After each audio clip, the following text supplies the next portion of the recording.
My name is Eleanor Grace Whitmore. I'm 68 years old, and for nearly 5 decades, I was a wife, a mother, and the quiet heart of Hazelbrook Orchards, a small organic apple farm nestled in the rolling hills of Pennsylvania. My hands, though now stiff with arthritis, still remember every step of turning dough into sourdough loaves and pruning trees at dawn with Richard, my husband. 3 weeks ago, I buried him. Richard and I had been married since 1981. We built everything together, this orchard, this home, this family, and yet the morning after his funeral, I realized that I might not have built what I thought I had, or maybe it just wasn't enough to hold on to my children. Richard died of pancreatic cancer. Months of watching a man of the earth waste away, his strength stolen bit by bit. He didn't want the kids to know, let them live their lives a little longer. Without this shadow, he had whispered to me one night, his voice thick with morphine. And because I loved him, I agreed. But in truth, I already knew. Our children, Darren and Samantha, had grown distant long before the diagnosis. Darren, the eldest, had carved out a fast-paced career in Boston's financial world and hadn't been home for more than a handful of weekends. In over a decade, Samantha, on the other hand, floated from one failed wellness business to another, always funded by Richard's savings and always in need of just one more loan. I had hoped that grief would bring them back to the core of who we were, that they would remember the orchard, the family dinners, the love that built this house. But when they arrived for the funeral, I didn't see children mourning their father. I saw professionals calculating an estate. The night after the funeral, I sat alone in the kitchen, staring at the worn wood of our dining table. I told them we could sort through Richard's things together. The next day, it was a small gesture, a mother's way of making space for memory, but they had other plans. The next morning, sunlight spilled through the lace. Curtains Richard and I had picked out together 30 years ago. I made coffee, the simple kind Richard liked, not the imported blend Darren had brought from Boston, and waited at the kitchen table. They came downstairs dressed sharply, Darren in a blazer he didn't bother to remove, Samantha in a silk blouse and perfectly curled hair. They looked like they were heading to a business, meeting not sitting down to remember their father. Mom Darren began placing his coffee mug down, with that same practiced precision I'd seen in his father. We've been talking. Samantha glanced at him, then at me. We think it's time to start settling things, the estate, the business, the house. I blinked, unsure I'd heard right. Settling. It's practical. Darren said, you can't run the orchard alone in the house. It's big, Mom. Too much for someone your age. My age. The word sat heavy in the room. I had pruned those trees beside Richard through blizzards and heat waves. I had handled payroll when we couldn't afford. An assistant baked pies for fundraisers, driven tractors, delivered crates to food banks. We want you to be comfortable, Samantha added, her voice smooth like a sales pitch. There's a wonderful retirement community, 2 hours South Sunnyvale Estates activities, friends your age. I stood to clear the breakfast plates, needing motion to hide my shaking hands. Then Darren pulled out a folder. Dad spoke to me about this last year, he said, sliding a set of documents toward me. He wanted Melissa and me to take over. I looked at the paper. It was printed on Darren's corporate letterhead, Richard's signature steady, too perfect, looked off. He hadn't written that clearly in months. Not since the morphine. This isn't from our family lawyer, I said. He was lucid when he signed it. Darren insisted. He wanted this, Samantha said quickly. A fresh start. There's a developer interested. $1 million for the land we'd be set. You'd be cared for. A developer. They wanted to sell the orchard, level it, replace a lifetime of harvests and sustainability, and giving back with concrete and cul-de-sacs. You're talking about selling your father's life's work, I said quietly. Mom, be reasonable. Darren said the orchard can't last forever. I felt something rise in me, a slow-burning fury I hadn't touched since I once chased off a fox trying to get into the chicken coop. I looked at both of them, my children, and said with calm steadiness, show me the will. Darren hesitated, then pushed it forward again. I didn't touch it. I'm going to bed. I said we'll talk tomorrow. But deep down, I already knew there would be no tomorrow conversation. They weren't grieving. They were executing a plan. I didn't sleep that night. I lay awake in the bed Richard and I had shared for decades, listening to the creaks in the farmhouse walls and the wind brushing against the apple trees outside. Every sound was familiar. It was the silence in my children's hearts that had become foreign. By morning, the smell of coffee wafted through the house, not the warm, nostalgic kind, but sharp, bitter, imported Darren's kind of coffee. I moved slowly, my joints aching more from betrayal than from age. When I came downstairs, they were already waiting. Coats on suitcase packed. The suitcase wasn't mine. We packed some essentials for you, Samantha said brightly. We thought we could drive you to Sunnyvale today, just to look you don't have to decide yet. I'm not going to a retirement community, I said, pouring myself a cup. Darren checked his watch. Mom, be reasonable. The paperwork is done. We close with the developers next week. You can't stay here. I've lived here my entire adult life, I replied. Voice calm. This is my home. It's all of ours. Darren said flatly. Dad left the business to us. It's time you let go.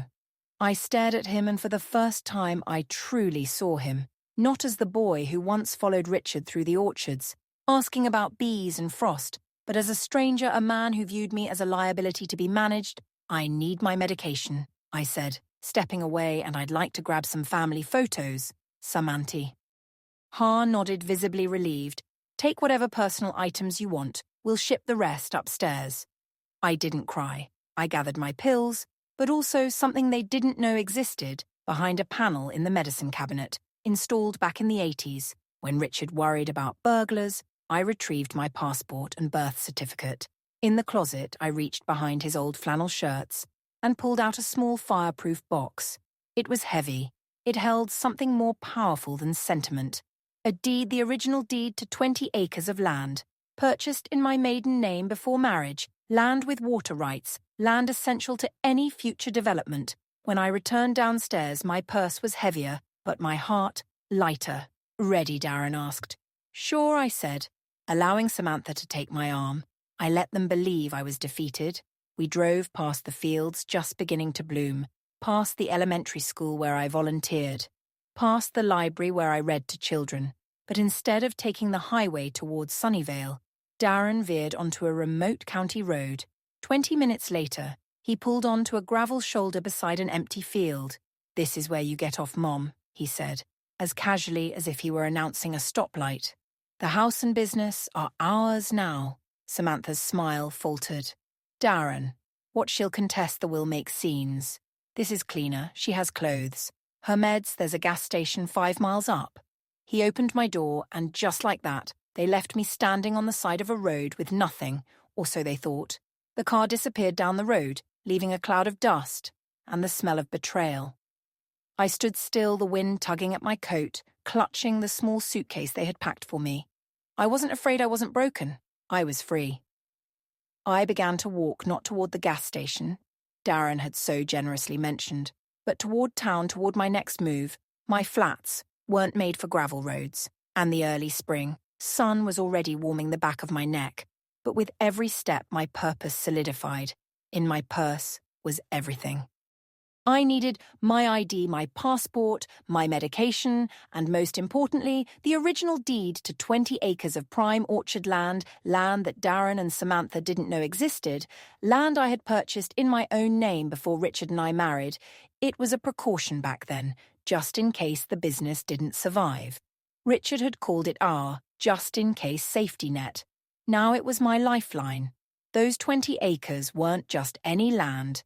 They held the only natural water source on the entire property. Without it, no irrigation. Without irrigation, no orchard and no development. My children thought they had cornered me, but they didn't understand the soil beneath their feet. They didn't understand the weight of legacy. I did. After nearly 2 hours of walking, my feet were blistered and aching. But I reached the edge of Hazel Brook, and the familiar sight of Miller's gas and grocery. It was small, old-fashioned and unchanged, a place where people still called each other by name and paid in cash. I sat on the bench outside and watched the cars come and go. I didn't look like much, just a tired old woman with a suitcase. But I had something far more powerful than they ever would: the truth. Ray Miller stepped out from behind the counter, wiping his hands on his apron. He'd known me for over 30 years. Mrs. Whitmore, he said, his brow furrowing.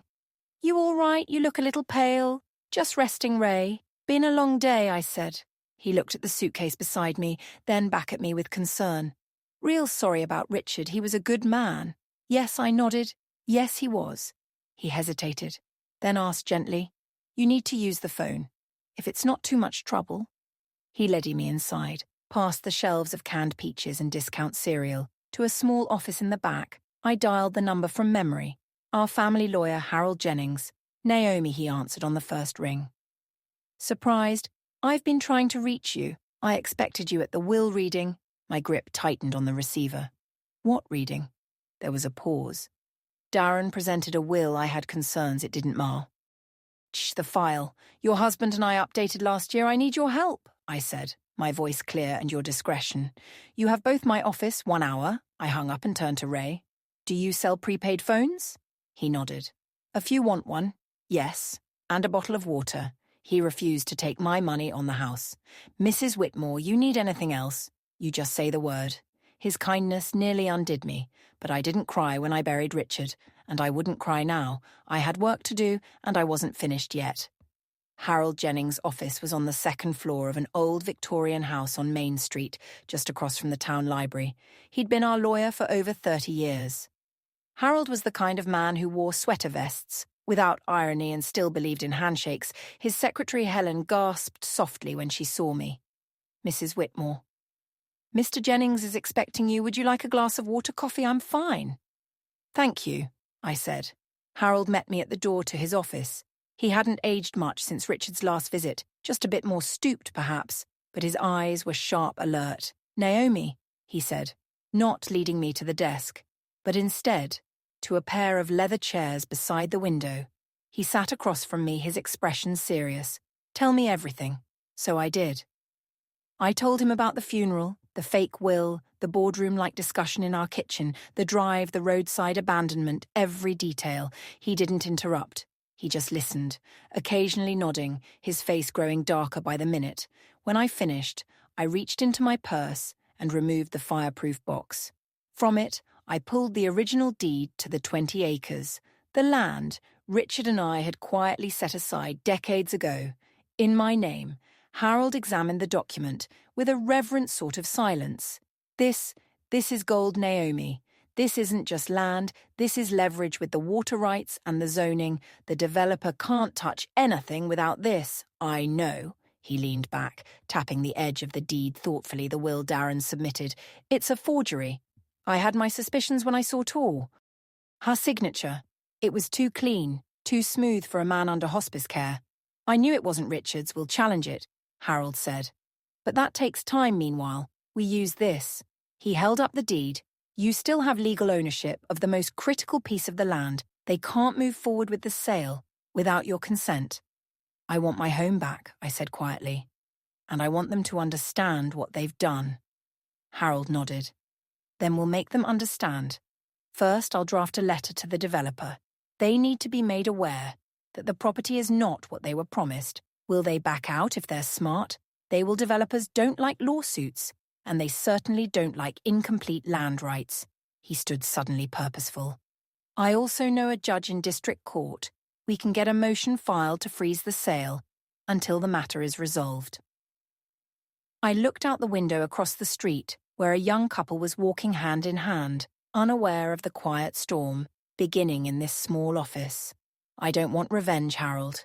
I said more to myself than to him. I want truth and peace. You'll have both, he promised. Starting now, by noon the next day, Harold had filed an emergency injunction to freeze any transfer of ownership related to Hazelbrook Orchards. A courier delivered the legal notice to the development firm Darren and Samantha had been dealing with. Within hours, the deal was suspended, the developer faced with unexpected legal complications and the revelation that a key portion of the land, containing the only natural water source, was owned separately and undisclosed, began to backpedal. Their lawyers reached out to Harold with urgent requests for clarification. I told them the truth. Harold said as we sat in his office reviewing documents, the land is incomplete, the water rights are not transferable, and more importantly, Your children do not have the authority they claim. That evening, I received a text message from Samantha. It was the first time she'd reached out since they left me on the row. Ad side, Mom, please call me. We need to talk. Darren's freaking out. We didn't know about that other land. Can we just fix this? Fix this. I stared at the words on my prepaid phone. There was no apology, no recognition of what they'd done, just panic. Now that the money was slipping through their fingers, I didn't reply. Later that night, Darren called Harold directly, demanding explanations, trying to reassert control, but Harold calmly informed him that all matters would now go through legal channels. They're realizing, Harold said, that they miscalculated badly. They thought I had nothing left, I replied, but I had everything they forgot to value. He looked at me with quiet pride. You're handling this with grace, Eleanor. A lot of people would have gone straight to scorched earth. I lived too long with kindness in my bones to become bitter now. I said, but I won't be silent either. Outside the town of Hazelbrook moved on with its day. Kids riding bikes, a dog barking in the distance, someone mowing their lawn. Life was still simple here, still honest, and I intended to keep it that way. The land would not be sold. Not now, not like this. The orchard Richard built. The legacy he left was not a commodity. It was home, and I wasn't done protecting it. In the weeks that followed, I didn't return to the old farmhouse. I rented a modest apartment above the bakery on Hazelbrook's Main Street. It had a small balcony, just big enough for a rocking chair, and a few potted herbs. The place smelled like cinnamon and fresh bread. In the mornings, it wasn't the home Richard and I built, but it was mine, and that mattered. I started teaching again, quilting on Wednesday nights at the community centre just like before. I even began holding weekend workshops at the library, sharing what I knew about organic gardening and sustainable fruit farming. Teenagers came, retirees came, even young couples hoping to start their own farms. People listened, not because I raised my voice, but because I spoke with history in my hands. The land we protected for decades. I donated the water rights in a trust to the Hazelbrook Agricultural Cooperative, a local initiative that supports young farmers. They'd use it, not sell it. They'd care for the trees like Richard had. That was the future I wanted. Darren and Samantha kept their distance. I heard whispers that the developer pulled out entirely, that the fake will had been formally challenged and frozen, that their reputations had taken a hit in their respective cities. But I didn't gloat. I didn't need revenge to be loud, to be real. I chose peace, but not at the cost of truth. The orchard remained untouched, blooming as always in spring.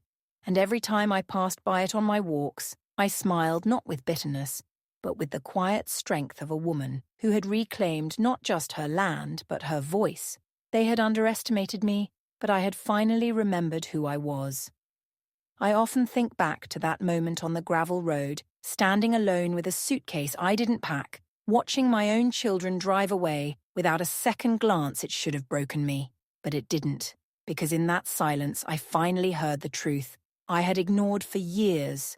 Love is not loyalty without question, and being a mother does not mean tolerating betrayal just because you raised the ones who betrayed you.